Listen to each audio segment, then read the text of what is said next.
Hello, everybody! It's me, your beloved Cryptidmasterkd!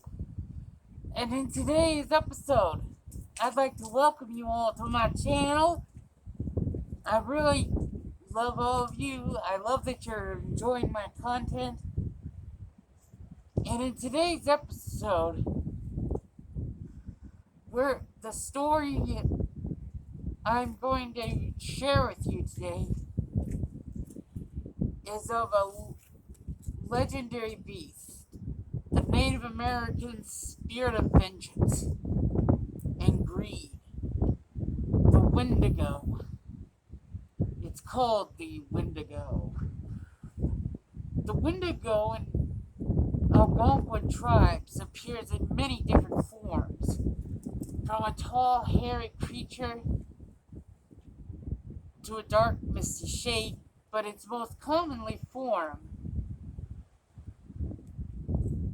is, I'll get to that in a minute. Now, let's get on with it.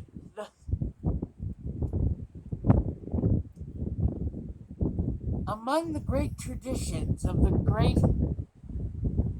northern Algonquin tribes is the Wendigo, a monstrous creature that can seize hold of a person to carry out its hunger for human flesh.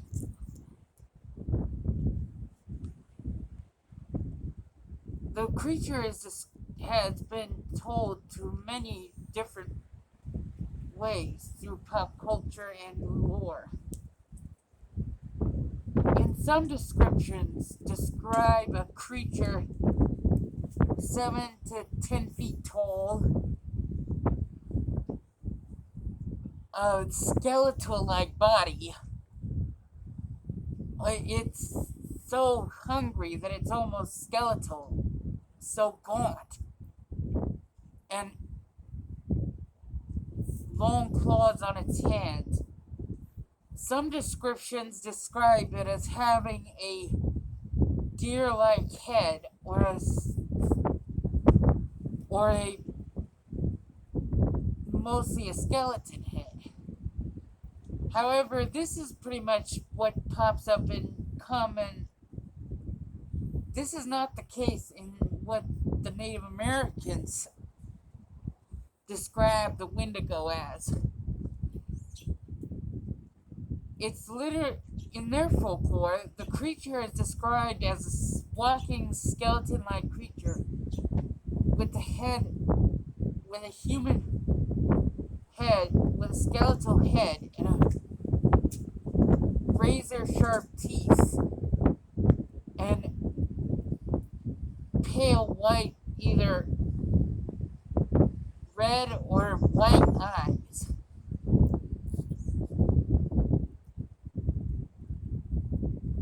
Now, onto the story that I will be reviewing with you today.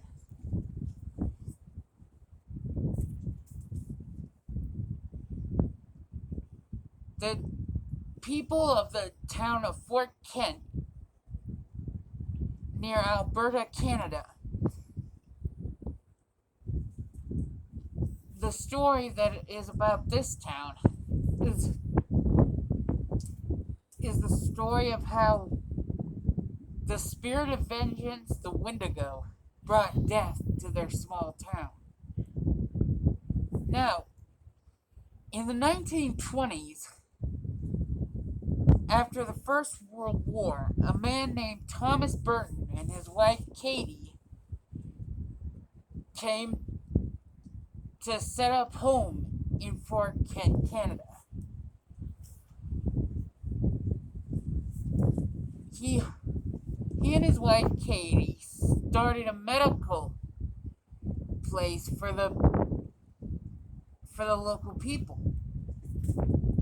And the other local people of Fort Kent were overjoyed to have a medical man in their facility.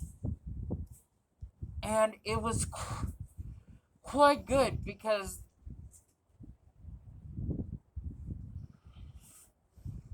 Anyway,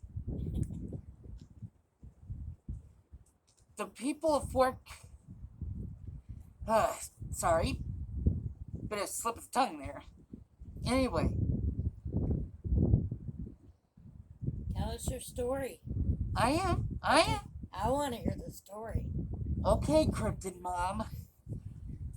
You want the story? Cryptidmasterkd is gonna give you the story. Let's hear it. Like I already said, they set up a workplace, a medical facility, in Fort Kent.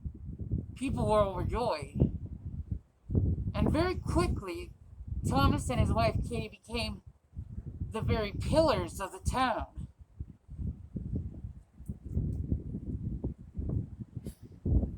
Local ranchers, however, were suffering very big casualties. They were losing livestock on a nightly basis.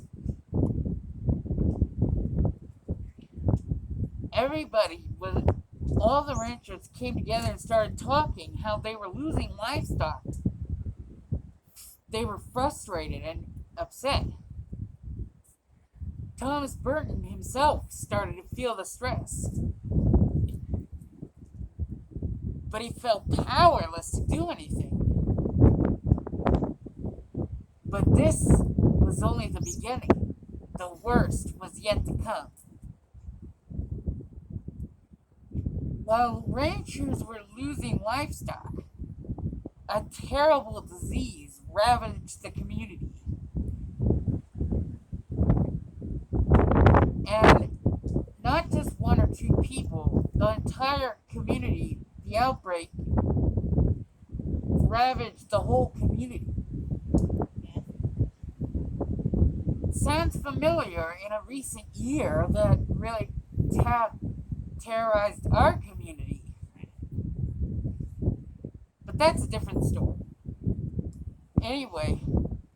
What happened to old Thomas? Thomas Burton tried his best to treat the people with the primitive medical resources available to him at the time. But he almost felt powerless to do anything. The real tragedy struck, though, when his beloved wife, Katie, fell victim to the disease. He was devastated and did all he could to save Katie from certain death. But his efforts were failed, and she died within days. Coming.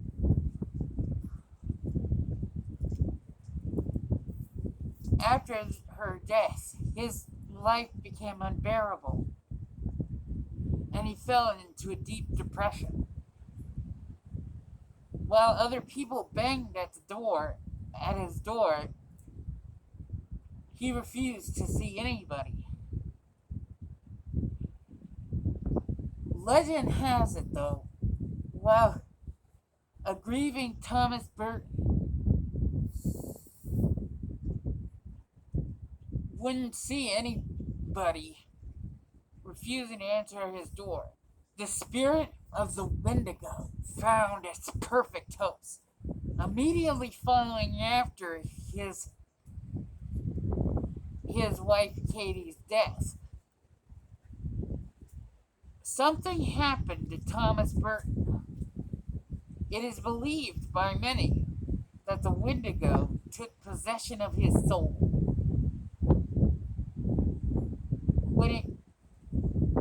When he finally came out of his house,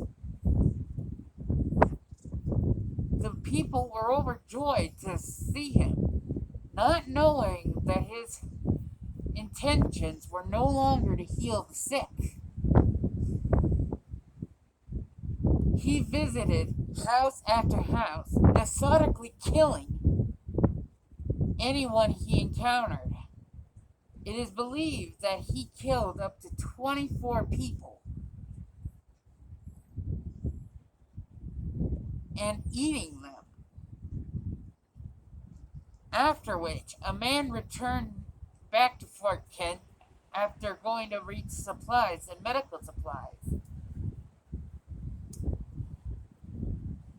He was shocked by what he saw. He found the bodies of his friends and neighbors all dead and partially eaten. It was therefore confirmed that the guilty one was Thomas Burton, and they accused him of murder. Although Thomas Burton was never found, in his absence, he was tried and sentenced to death. But I'll tell you what many people believed happened. It is said that he was possessed by the spirit of the Wendigo and transformed into the hideous monster of legend. It is said that the Wendigo can possess a person who has witnessed life-altering events, or tasted human flesh, or was consumed by greed. And, in all saying, what happened to Thomas, we ask? Was his trauma in the events of the First World War mark him as a host for the Wendigo? Did the death of his beloved Katie drive him to almost a point of sanity? Who knows? The tiny town of Fort Kent is now a fishing, hunting mecca. And although Thomas Burton's gruesome story happened almost a century ago, his tale lives on through continued reports of the Wendigos echoing howl carried through the darkness. Alright, that's going to end this video. I'm Cryptidmasterkd. I hope you enjoy my Wendigo. Please feel free to subscribe and hit like. I'm also active on TikTok now, same name, Cryptidmasterkd. Go visit me on there. Maybe join my server. I hope you all enjoyed this video. And my advice to you, do not go into the North Woods to go looking for the Wendigo. You'll bite off more than you can chew. Or worse, it'll take a bite out of you. Anyway, that's all for now. I'm Cryptidmasterkd. Peace out.